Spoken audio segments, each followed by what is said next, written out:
Kahit sa pagtulog laging merong karamdaman, kasi sarili mo lang din ang iyong kalaban. Laging sinusulat ko yung gusto kong mangyari, kaso pa iba-iba lumalabas imahe.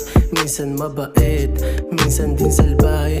Lagi nakabase yung galaw ko mga pare. Sa edad kong 17, ang dami nang nangyari. Hindi ko na mabilang kasi lalong dumadami. Imbis na nag-aaral ang sarili, sinakote, dumiskarte kahit konti. Araw o gabi galawan laging nakadoble. Wala akong malapitan kaya lagi nakaposte. Pera lang ng pera habang ikay nachuchoke. Yoko nang matalo kaya nagbago ng porte. Nagbago ng porte. Gustong maging boss kaya utak berde.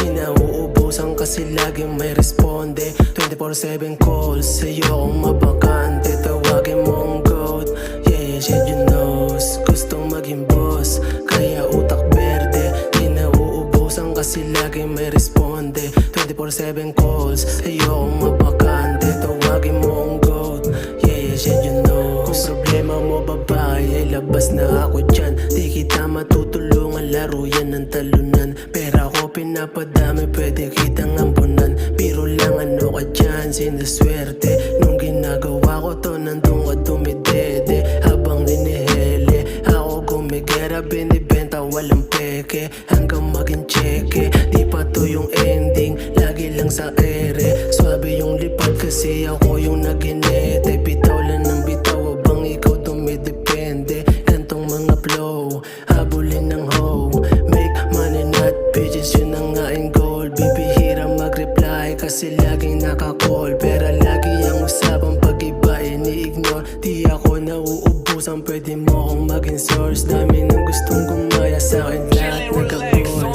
Lahat nagka-gusto maging boss kaya utak berde.